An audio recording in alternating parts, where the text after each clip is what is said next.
무엇보다 먼저 이 험한 빗줄기를 뚫고 오늘 주일 미사에 죽어라 오신 여러분 모두에 대해서 큰 격려의 박수를 보내고 싶습니다.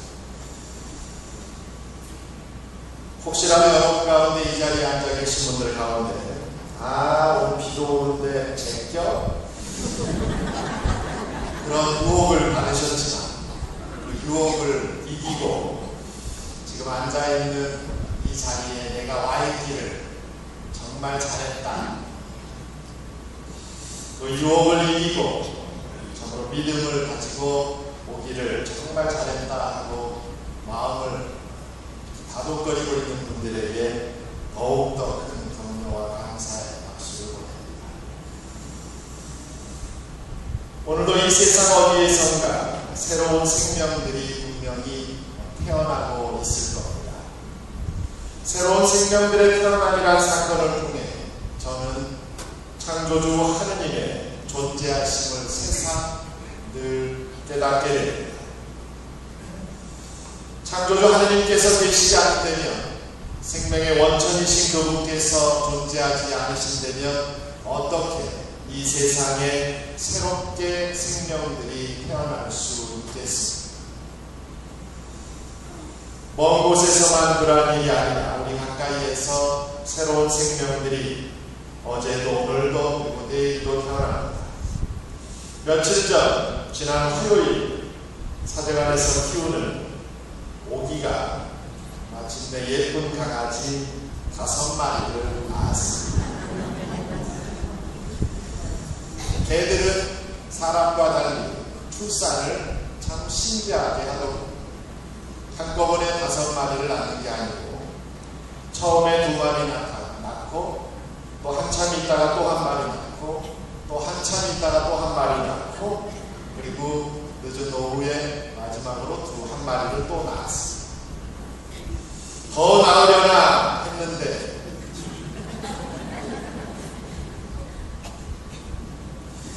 제 예언대로 5마리만 딱 낳았습니다.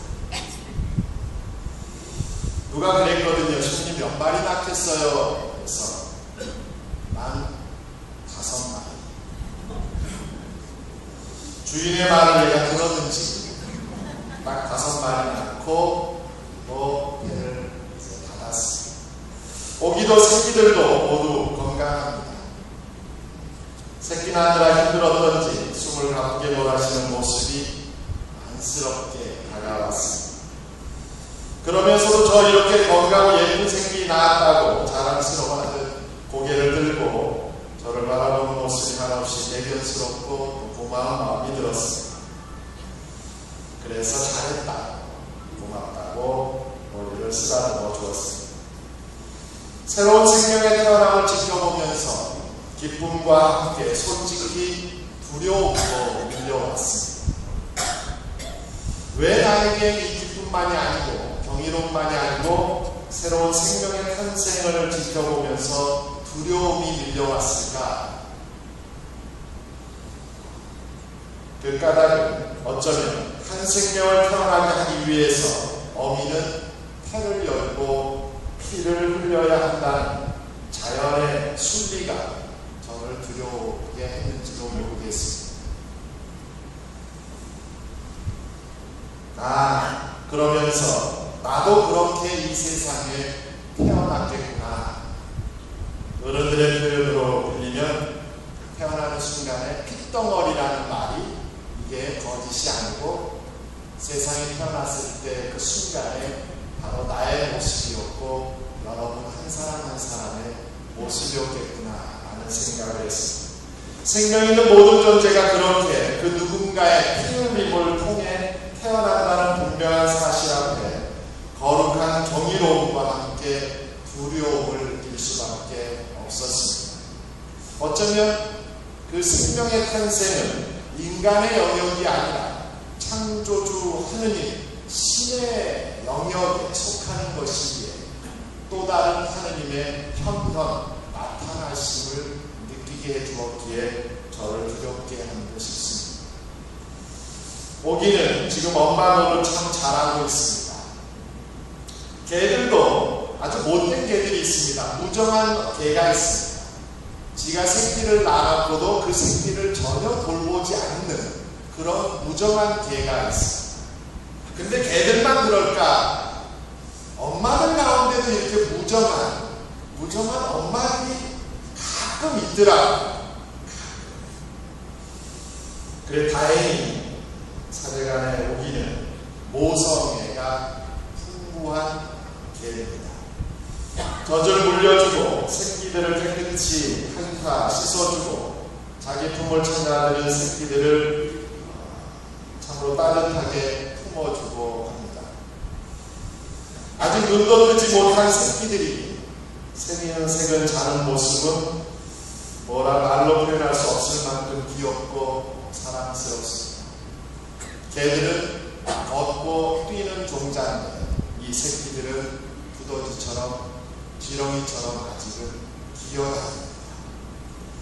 그러려면 앞으로도 한 며칠은 더 있어야지만 눈을 뜨고 이제 걷기를 시작할 것 같습니다.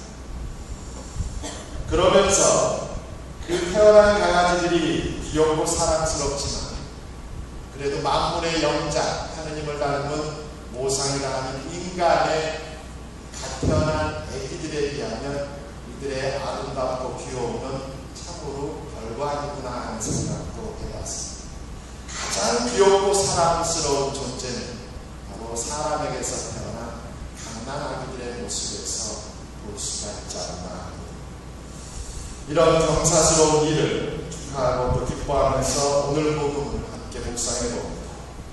예수님께서는 당신 제자들을 파견하는 장면을 오늘 복음을 우리에게 전해주고 있습니다. 자, 보내시기 전 예수님께서는 제자들에게 한 가지 권한을 분명하게 주십니다. 그것은 더러운 영들에 대한 권한입니다. 권한은 권위이고 힘입니다. 무력이나 재물 혹은 지식이나 명성을 기반으로 하는 그런 세속적인 권위나 힘이 아닙니다. 오직 주님께 대한 믿음에서 자연스럽게 흘러나오는 영적인 권위이며 영적인 힘입니다. 사도 바울은 이렇게 말했습니다. 세상을 이기는 힘은 바로 우리의 믿음입니다. 믿음의 힘으로 우리는 세상과 사람들을 더럽히고 타락시키는 불의하고 거짓스러운 영들과 당당하게 맞설 수 있고 그들을 제어할 수 있습니다. 예수님께서는 이런 권한을 그들에게 주신 후 제자들을 파견하시는데 그들을 둘씩 짝지어 파견하십니다. 삼위일체신 하나님 아버지께서 성자와 성령을 이 세상에 파견하셨듯 예수님께서도 둘씩 짝지어 파견하십니다. 두 사람은 서로에게 버팀목이 되고 힘이 되고 의지가 되죠. 혼자라면 불가능한 일들이 둘이기에 가능한 경우가 얼마나 많습니다. 일종의 팀 사목이라 할 수 있습니다. 세상 사도 혼자서는 안 되듯 복음 선포 사명도 혼자서는 불가능할 것입니다. 함께 하기에 가능합니다. 그리고 우리의 함께함을 통해 그 안에 함께 계시는 주님을 체험할 수 있습니다. 주님께서 분명히 말씀하셨습니다. 너희가 내 이름으로 둘이나 셋이 함께 모인 곳에 나도 함께 있겠다. 제자들은 둘이 떠나지만 그 두 제자들과 함께 주님께서 동행하심을 알 수 있습니다. 그런데 파견되는 제자들에게 한 가지 명령을 하십니다. 지팡이 외에는 아무것도 가져가지 말라고 명령하십니다. 맹수들로부터 자신을 보호할 수 있는 지팡이 외에 사람 살이에 있어서 절대적으로 필요한 의식주와 관련하여 그 무엇도 더 가지고 가지 말라 하십니다. 이 엄한 명령을 이해하기 위해서는 우리는 주님의 다음 말씀을 기억할 필요가 있습니다.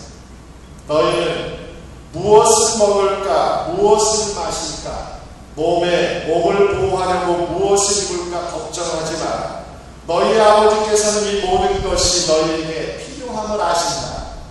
너희는 먼저 하느님의 나라와 그분의 의로움을 찾아. 그러면 이 모든 것도 곁들여 받게 될 것이다. 마태복음 6장에 나오는 주님의 말씀이었습니다. 그렇죠. 여러분들은 어떻게 이 말씀을 받아들이고 믿고 있는지 모르지만 사제로서의 저의 삶을 보더라도 주님의 이 말씀은 참으로 옳습니다. 돌아보면 제가 사제가 되는 그 순간에 저는 아무것도 지닌 것이 없었습니다. 오직 하나, 교회를 위한 사랑과 주님을 향한 믿음, 그리고 복음을 전하겠다는 열정 외에는 아무것도 없었습니다. 하지만 지금의 저는 먹고 자고 입고 하는데 아무런 불편함 없이 살고 있습니다. 모든 것은 주님께서 복음을 전하는 일꾼들에게 베풀어 주신 은총, 그거로 인해서 이루어진 일입니다. 그리고 오늘 주신 말씀의 다음 대목도 복음을 전하는 이들의 마음속에 새기고 싶습니다. 어느 곳이든 너희를 받아들이지 않고 너희 말도 듣지 않으면 그곳을 떠날 때 그들에게 보이는 징조로 너희 발밑에 먼지를 털어버려라. 이 말씀은 무슨 뜻일까? 복음이 선포되지만 늘 받아들여지는 것은 아닌 현실을 일러주고 있습니다. 거부당하고 반대받고 심한 경우 박해도 받습니다. 인광보라는 말처럼 이런 경우 멸망과 불행에 있어서 그 책임은 선포자에게 있지 않고 복음을 받아들이지 않은 이들에게 있다는 사실을 말씀하신 것이 아닌가 싶습니다. 제자들은 발밑에 먼지를 털어버리는 그런 모리애와 거부 앞에서 실패해도 아무런 실망이나 미움 혹은 반감을 갖지 말고 사랑과 평화, 구원의 기쁜 소식을 선포하는 여정을 지속하라는 말씀입니다. 실제로 우리는 그런 경험들이 있습니다. 좋은 것을 구원했다 거부당하면 그 사람을 미워하려는 경향이 있습니다. 어떻게 나한테 이럴 수 있냐고 심한 반감마저 품을 수 있습니다. 하지만 주님께서는 그러지 말라. 발밑에 묻어있는 먼지를 털어버리듯 모든 것을 털고 나의 길을 걸어가라고 권고하십니다.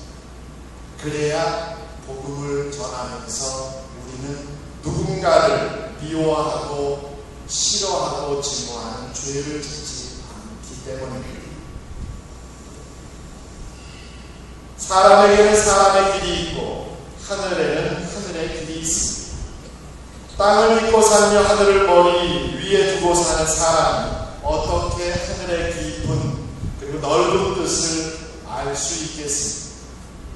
그래서 성도들은 이렇게 충고했습니다. 모사제인 성사제처럼 일을 도모하는 것은 사람의 몫이지만 그 일을 성취시키고 완성시키는 몫은 하늘에 있다. 복음을 전하는 일에 있어서도 마찬가지입니다. 우리는 우리의 할 도리를 할 뿐입니다. 나머지 일은 하느님께서 해주실 몫입니다. 오늘도 그리고 지금 이 순간에도 복음 선포와 하느님 나라 건설을 위해 소중하고 아름다운 땀방울을 흘리는 모든 이들에게 주님의 축복이 충만하기를 기도합니다. 그리고 오늘 특별히 한국교회가 농민주의를 기리고 있는데 이 주의를 맞아서 힘들고 험한 시절에 이 땅의 생명 지킴이 드린 농부들에게도 창조주 하느님의 축복이 가득하시기를 기도합니다. 우리 덕정에도 땅을 일구고 그리고 가축을 키우고 밭을 경작하는 농부들이 있습니다. 우리 본 땅의 모든